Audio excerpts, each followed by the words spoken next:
Dia, meus queridos, tudo bem?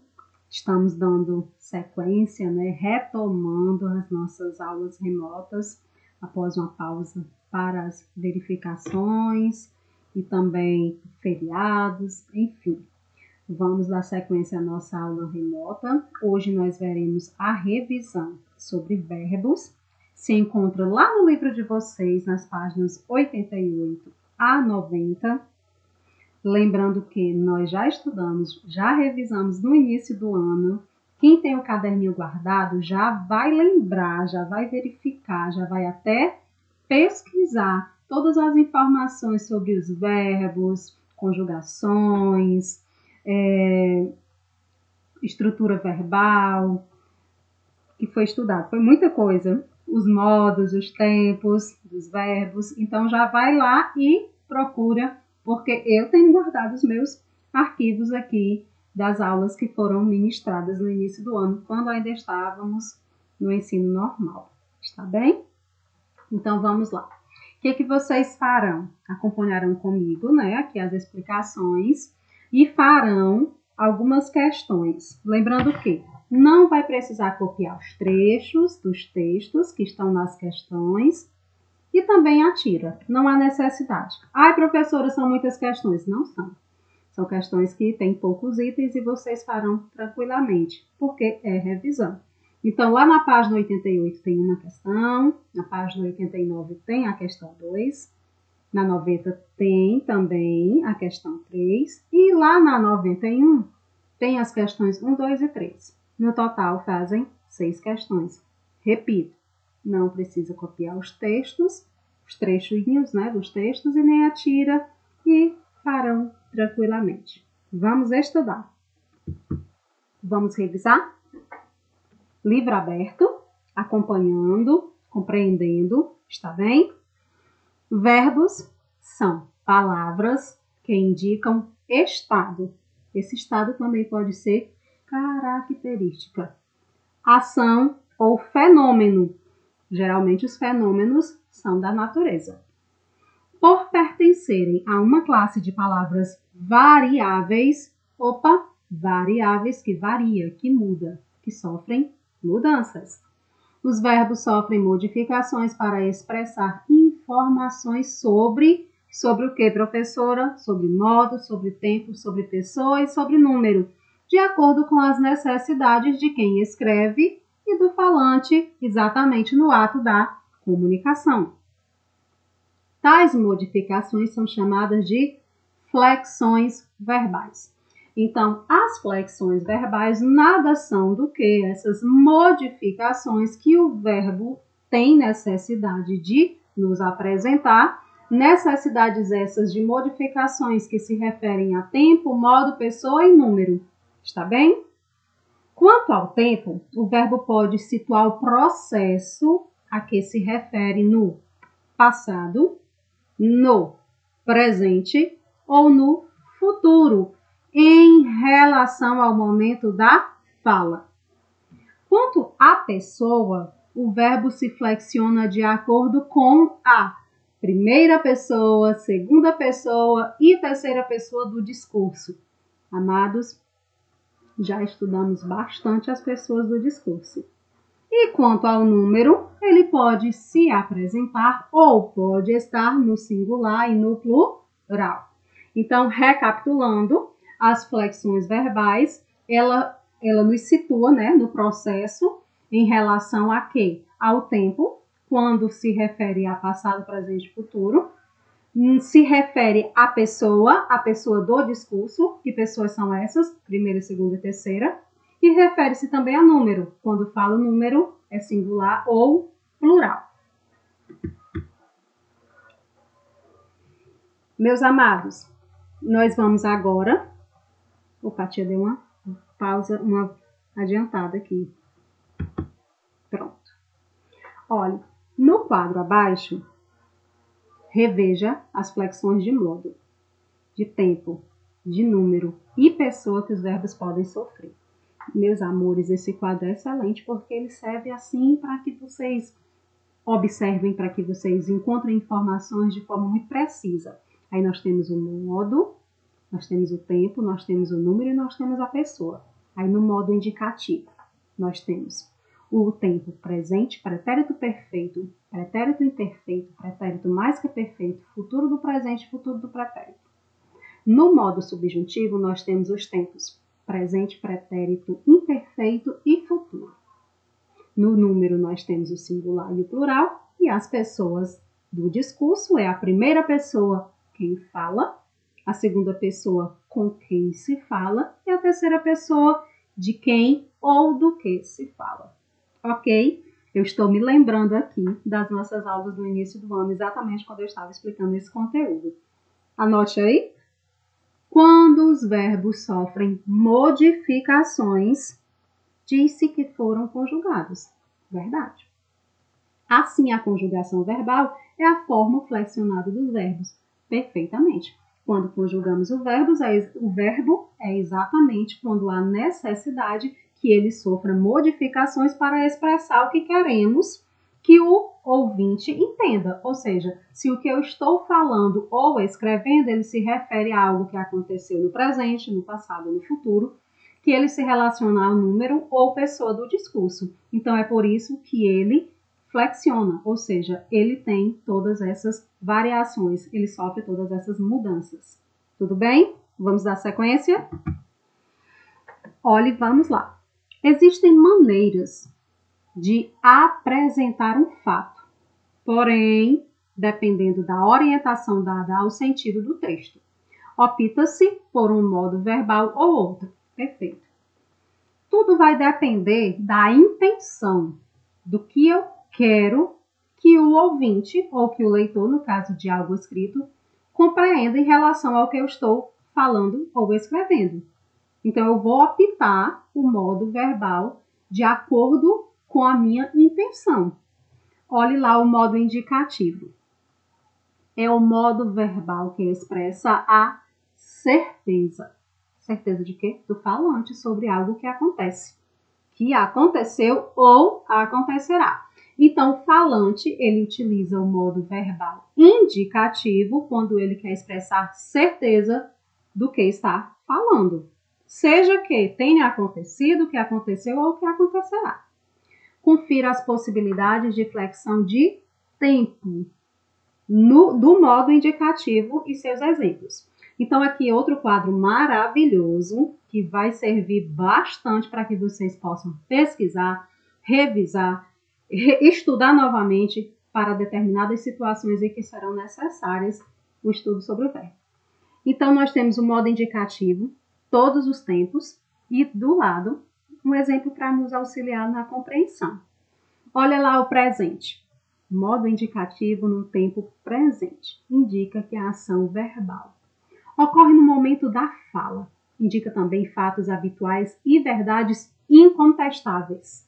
Ou seja, é algo que não pode ser mudado nem contestado. É algo verídico. Olha lá. O homem nada a certa distância da praia. Nada aí do verbo nadar, né? Então, amados, ele está dando aí uma informação verídica e usando o tempo presente.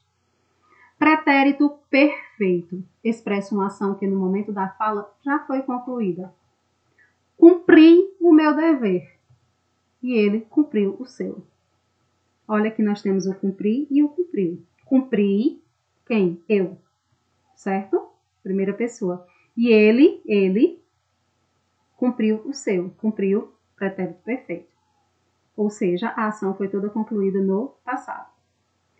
Pretérito imperfeito indica uma ação ocorrida repetidas vezes, habitual e com um tempo de duração indeterminado no passado, ou seja, algo que aconteceu no passado, mas que é repetido, repete, e acontece com uma duração de tempo indeterminado.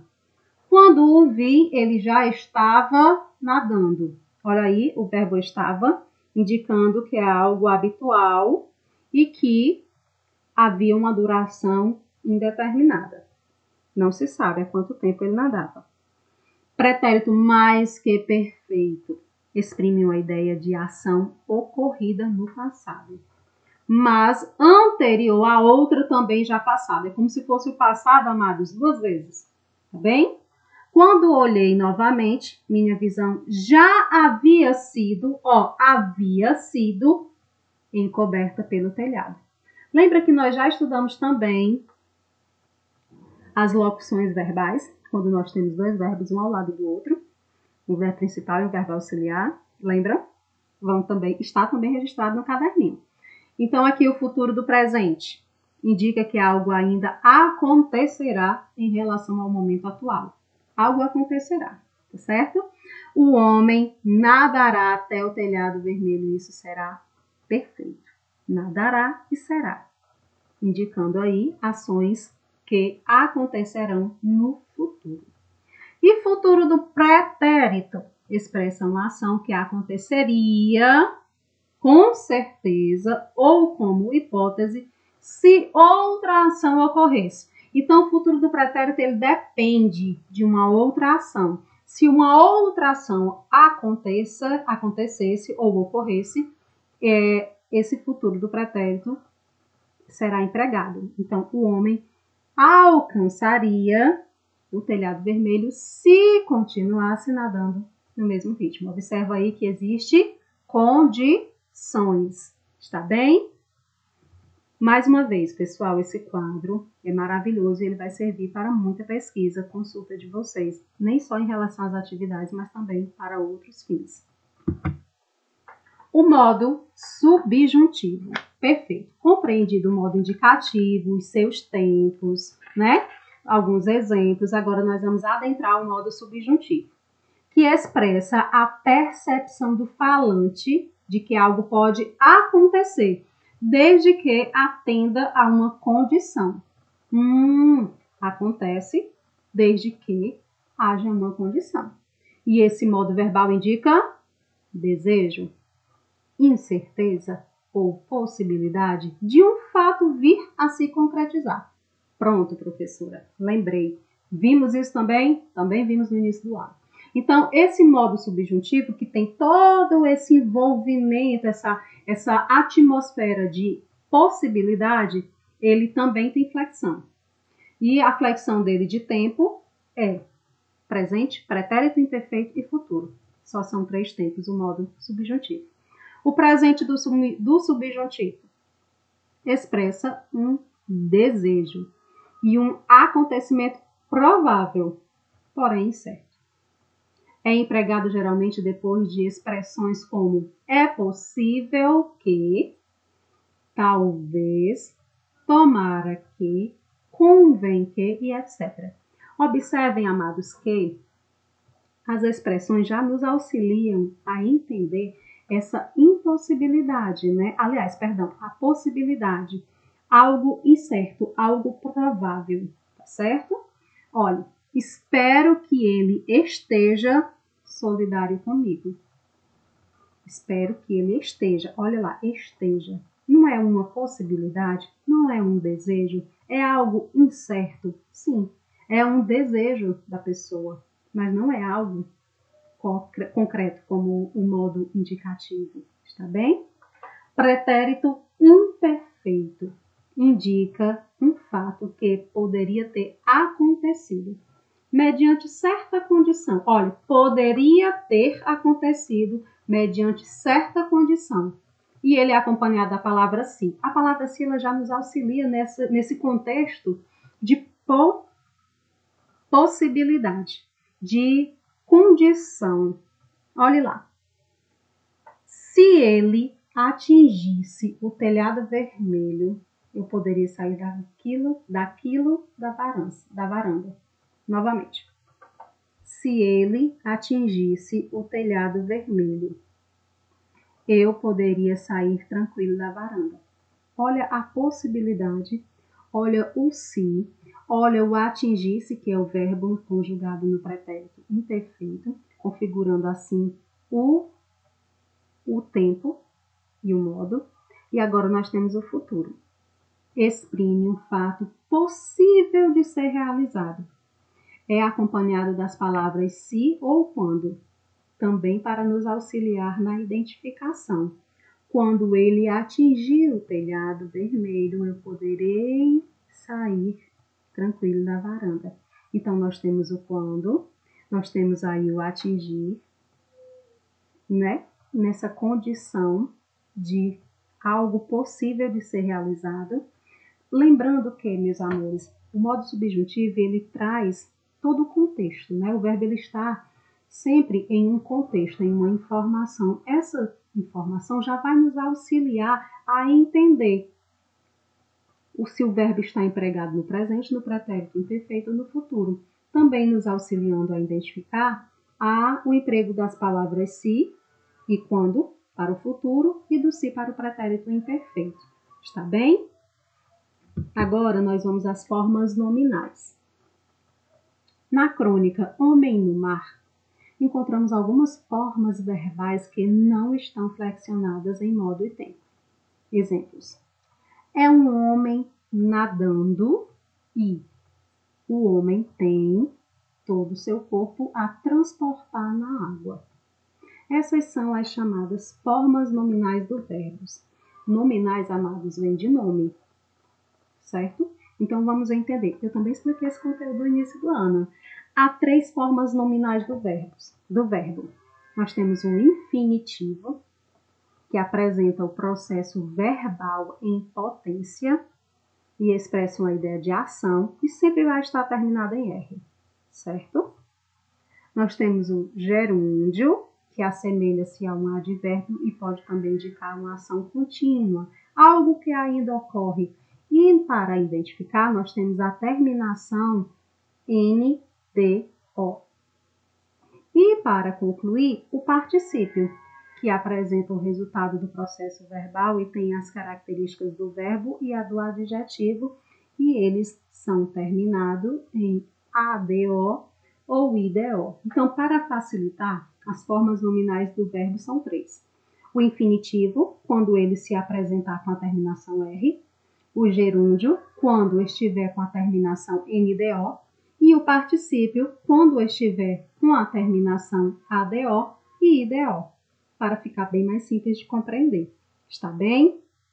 Olha, agora, dadas as explicações, eu vou explicar agora as questões. Tranquilo, vocês conseguirão responder. Está bem? Página 88, questão de número 1. Revisão, né, de verbos e as flexões verbais. Releia este trecho da crônica Homem no Mar. De minha varanda vejo, entre árvores e telhado, o mar. Não há ninguém na praia que resplende ao sol. O vento é nordeste, vai tangendo aqui e ali do belo azul das águas, pequenas espumas que marcham alguns segundos e morrem, como bichos alegres e humildes, perto da terra, a onda é verde. Ok. Nesse trecho, que verbo expressa a ação realizada pelo cronista? Você vai copiar aí o verbo que expressa a ação realizada pelo cronista. Tranquilo. B. Identifique a forma verbal que liga o vento a uma característica dele e a locução verbal usada para indicar a sua ação. Então, você vai fazer aqui o quê? No item B. Identificar a forma verbal que liga o vento a uma característica dele. Identificar quer dizer qual é esse verbo e escrever. E a locução verbal? Locução verbal é quando nós temos um verbo ao lado do outro, onde um é principal e o outro é auxiliar, usada para indicar sua ação. Então, você vai colocar aí essas duas informações. Item C. Observe o que se diz a respeito das espumas e das ondas. Quais formas verbais são usadas para indicar suas ações? E quais formas verbais ligam esses elementos às suas características? Quando eu estou falando em formas verbais, é quando como o verbo se apresenta, tá certo? Você vai colocar aí como é que ele se apresenta. Quais são os verbos? Quais são as palavras? Está certo? Agora a questão de número 2, que está lá na página 89. Não precisa copiar os trechos. Releia mais um trechinho da crônica Homem ao Mar. Então vamos lá. Mas percebo um movimento em um ponto do mar. É um homem nadando. Ele nada a uma certa distância da praia, em braçadas pausadas e fortes. Nada a favor das águas e do vento, e as pequenas espumas que nascem e somem parecem ir mais depressa do que ele. Justo, espumas são leves, não são feitas de nada. Toda sua substância é água e o vento e luz. O homem tem em sua carne, seus ossos, seu coração, todo o seu corpo a transportar na água. Perfeito. Agora vamos ao item A. Estamos aqui referente ao modo indicativo. Que forma verbal indica o momento exato em que um homem nadando no mar captura a atenção do cronista? Qual é esse verbo? Aí você vai e escreve. Pela flexão dessa forma, o cronista indica que escreve depois de ver a cena, durante a cena ou antes da cena. Tem 3 opções. É antes, é durante ou depois da cena. Tá bem? Aí você responde também aí no item A. B. O que mais faz o cronista, além de descrever o homem nadando? Além de ele descrever o homem nadando, ele também faz algo mais nesse trecho. O que é esse algo mais? C. As imagens nesse trecho da crônica e as avaliações sobre elas expressam dúvida ou certeza do narrador. O narrador nos conta algo com dúvida ou certeza. Aí você responde, tá bem? A palavra nada é usada no parágrafo com 2 sentidos diferentes. Qual? Quais são esses sentidos? Aí você vai escrever os 2 sentidos que se referem à palavra nada. Item E. Que efeito de sentido o narrador pretende promover ao detalhar a sequência dos acontecimentos da cena? Qual é esse efeito de sentido? Há um efeito aí de sentido, aí você vai explicar, escrevendo, está bem, amados?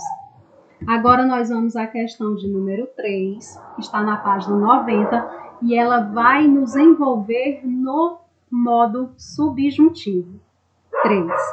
Releia outro trecho da crônica de Rubem Braga. É apenas a imagem de um homem e eu não poderia saber sua idade, nem sua cor, nem os traços de sua cara. Estou solidário com ele e espero que ele esteja comigo, que ele atinja o telhado vermelho e então eu poderei sair da varanda tranquilo, pensando. Vi um homem sozinho nadando no mar. Quando o vi, ele já estava nadando. Acompanhei-o com atenção durante todo o tempo e testemunho que ele nadou sempre com firmeza e correção. Esperei que ele atingisse um telhado vermelho e ele o atingiu. Então, sobre esse trecho, vocês vão exercitar agora o modo subjuntivo. Item A. Nesse trecho, o cronista revela um sentimento que nutre pelo narrador e expressa a expectativa de ser correspondido.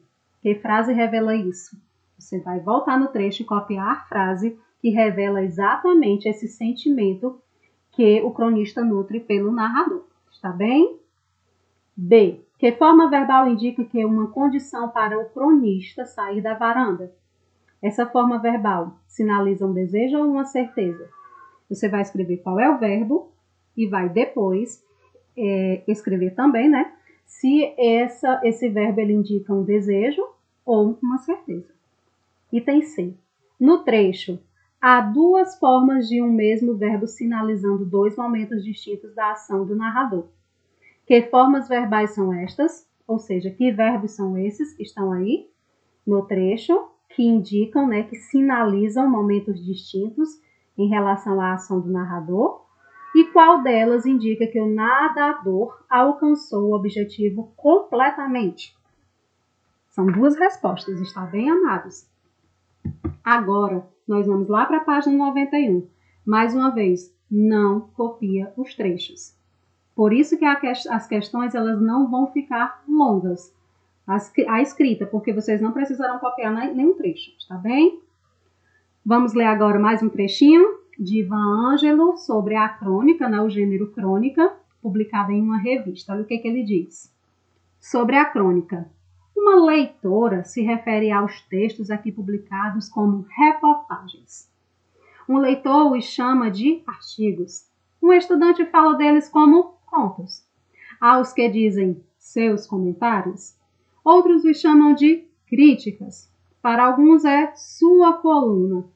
A crônica é frágil e íntima, uma relação pessoal, como se fosse escrita para um leitor, como se só com ele o narrador pudesse se expor tanto. Conversam sobre o momento, cúmplices. Nós vimos isto, não é, leitor? Vimos isto, não é? Vivemos isto, não é? Sentimos isto, não é? O narrador da crônica procura sensibilidades irmãs. Muito lindo esse texto. Muito bacana. Olha o item A. Qual teria sido a motivação de Ivan Ângelo para escrever esse texto? O que teria o motivado, despertado nele motivação para escrever esse texto? É sua percepção, é sua interpretação, está bem? Item B. No segundo parágrafo do texto reproduzido acima, o autor emprega formas verbais no modo subjuntivo. Já está nos falando que está no modo subjuntivo. Agora vamos à pergunta. Que formas verbais são essas e por que o modo subjuntivo foi utilizado? Tranquilo, vai escrever quais são as formas verbais e dizer por que ele utilizou o modo subjuntivo. Vamos agora à questão de número 2. 2 e 3, lá da página 91. Temos uma tira. Nós temos assim, né? Como está indo a casa de passarinhos, Charlie Brown? Sou um péssimo carpinteiro. Não consigo pregar, não consigo serrar e sempre quebro a madeira. Estou nervoso, com falta de confiança. Sou bobo, tenho mau gosto e nenhum senso de design. Então, considerando tudo, está indo bem. Ai, que legal, que bacana. Olha lá, o humor da tira é provocado por uma quebra de expectativa. Verdade. Olha lá o último quadrinho. Levando em consideração as falas de Charlie Brown ao longo da história, a afirmação por ele feita no último quadrinho é esperada? Tranquilamente responderão, né? Sim ou não e o porquê, explicando aí, por favor. Item B. A mesma forma nominal é usada no primeiro e no último quadrinho. Identifique e classifique-a. Então, você vai identificar qual é a forma nominal, ou seja, olha lá no quadrinho das formas nominais, como está terminado, né? Como ele termina, para que vocês identifiquem. Copia e diz se é gerúndio, infinitivo ou particípio. Está bem? C. Em qual caso ela faz parte de uma locução verbal? Você vai dizer. Você vai encontrar aí duas formas nominais no item B e vai dizer qual das duas é uma locução verbal. Está bem? D. Uma das formas do gerúndio presente na tira ajuda a construir uma ideia de condição. Justifique a afirmação e indique que forma verbal é essa. Olha, afirmou que uma das formas do gerúndio, ele está ajudando a construir essa condição. Perfeito. Aí você vai agora indicar qual é essa forma verbal. Escrever qual é o verbo. Terceira questão e última. Reescreva as frases no caderno, conjugando os verbos entre parênteses no modo subjuntivo.